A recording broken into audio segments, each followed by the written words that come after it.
Hello and welcome to the Global Church Project. I'm Graham Hill.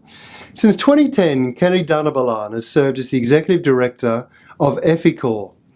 EFICOR is a national Indian Christian organisation engaged in disaster response, development and training since 1967.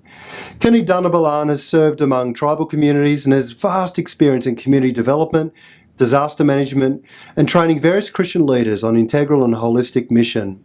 Aside from leading EFICOR, he serves on the pastoral team of Living Faith Cornerstone Community in New Delhi, India. His vision is to see India's poor experience economic, social, political and spiritual flourishing and liberation. Kenny Dhanabalan, welcome to the Global Church Project. So that we can get a sense of the kind of work that EFICOR does, can you tell us something about the changes that have happened in the Maltos community? It always I get excited to talk about the Maltos. I worked among them for almost 7 years from 90 to 92. Earlier to it, there's a mission agency called Friends Missionary Prayer Band who worked among these tribes from 1977 onwards.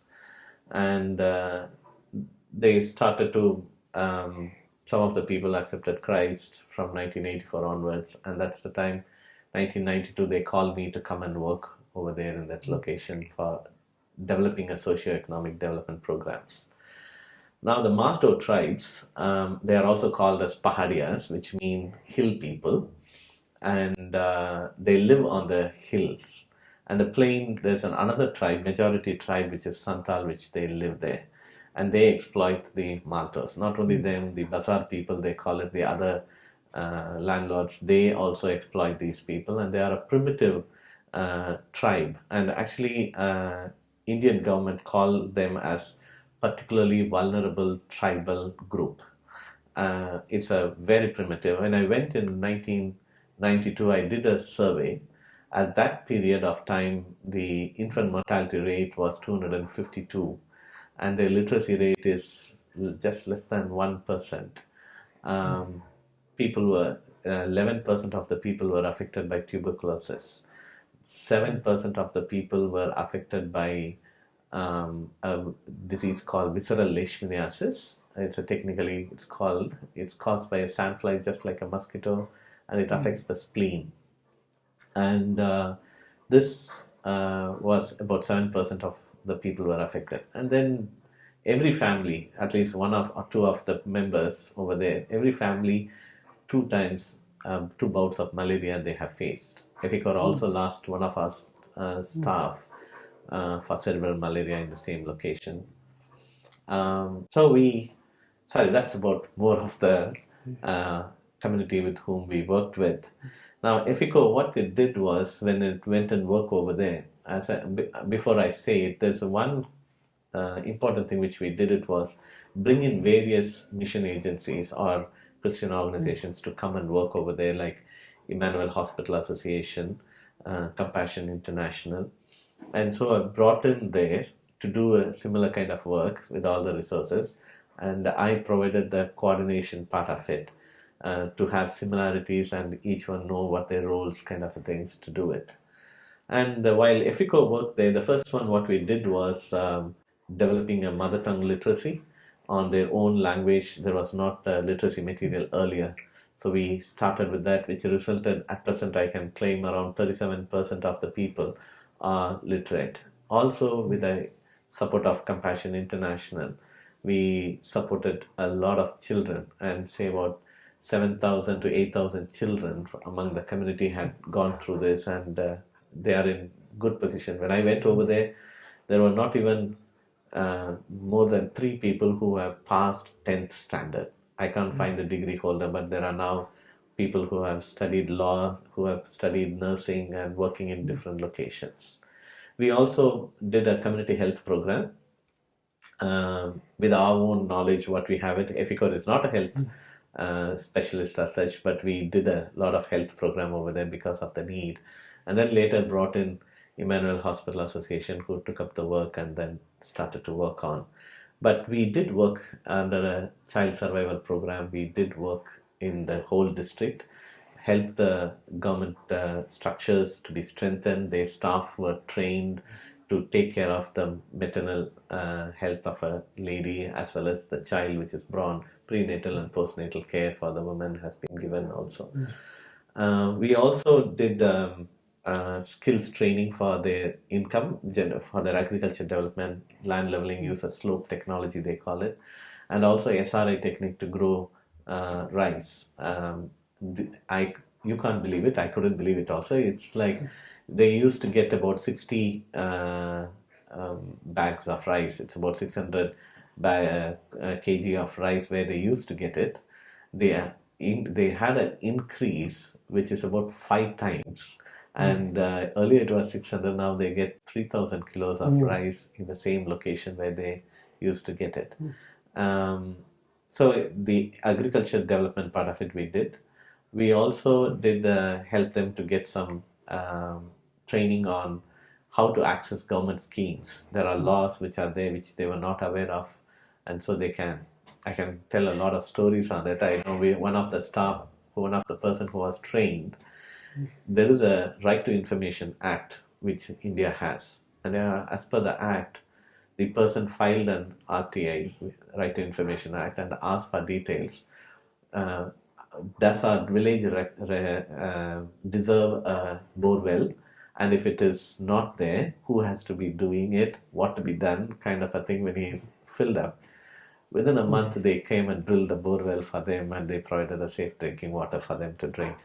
So those are kind of a work which we take it up and do among the martyrs. And because of that, the infant mortality rate in some of the locations has been brought down to 97 and 133 in different locations. As I told you, the literacy rate has increased to 37% in the whole area. We have controlled the malaria. The TB numbers have come down, as well as the control of the visual leishmaniasis has happened. It's a very exciting story. I can go on. Yeah. How do you define integral mission? I believe in the understanding of the integral mission, but I have reservations on using various terminologies. Mission is mission, and it is holistic in its understanding. Earlier it's called as holistic mission, transformation mission, and then now an integral mission. When I take it up to the pastors and leaders to explain to them, itself is a big task. So I don't want to look at as integral mission, but mission as holistic in its nature. Because then otherwise what happens, I go and tell someone else, who are you? Like that they ask, I am Kennedy, I work with EFICOR. What EFICOR does? So I said them that we take up development work, relief operation. Oh, you do holistic mission. Now what happened is the understanding of holistic mission is that if at all you are doing social concern ministry, it's called as holistic mission. Now we are bringing in another intervention or a word, integral mission. Now I have to go and explain to them, then over the period that will become, because this is basically being done by the NGOs. And so the church looks at, okay, this what they are doing, they are calling it as integral mission. But for me, mission, where you have to proclaim the gospel, because that's what the God has asked us to do. And you are involved in social concern ministries, because that's the nature of God itself. He's a God of justice. And he says in Isaiah chapter 30 verse 18, he responds to them with compassion, for he is a God of justice. A God whose heart filled with justice flows with compassion. So it's a character of God itself. When you see it, it's there. And he teaches and expects us to be involved in it. So we can't segregate anything. This is what it is, this is what it is. Mission is holistic in its understanding. And I don't do social concern as a means to evangelize the people or expect something which has to happen. I proclaim because they need salvation. I do the social concern because there's injustice being done to them and we have to do justice to them. So that's how I look at the integral mission as mission. What do you think majority world Christians can teach Western Christians today? The majority Christians, when they are looking into the Bible, I think it's a different Bible.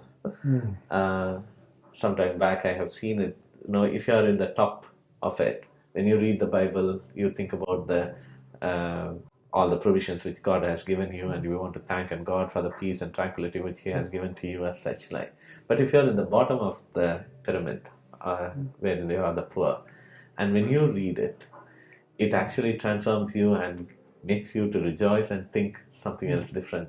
So I think the majority world can have a different kind of a theological reflections which we can provide to the West, learn from the context in which we see God, who He is.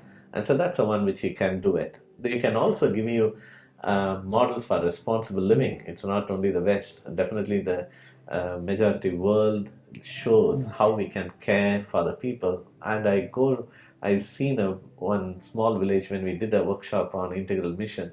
Old lady put up her hand and said, I want to, because we were asking people to give money for the leprosy colony to help. And this old lady put her hand up and said, I'll give 2 rupees worth of tomatoes.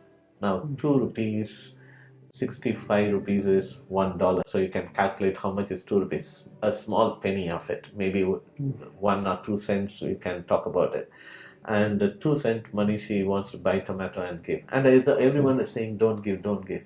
And they said, why? Because we came to know later, she's a widow who get 50 rupees as a widow pension, which is less than $1 per month. And she begs in the market for her living. And she feels that I should give someone else whom she thinks they are poor from her poverty she was giving it. And I think we have so much of model in care and giving part of it which we can do it. Models for involvement, models for transformations. I think we have a great experience in doing it, which the world can learn, which the West can learn from us. Kennedy Dhanabalan, thank you for joining us at the Global Church Project. The Global Church Project is located at www.theglobalchurchproject.com. On our website, you'll find a wide range of interviews and resources for colleges, universities, and churches. I look forward to your company next time. From me, goodbye.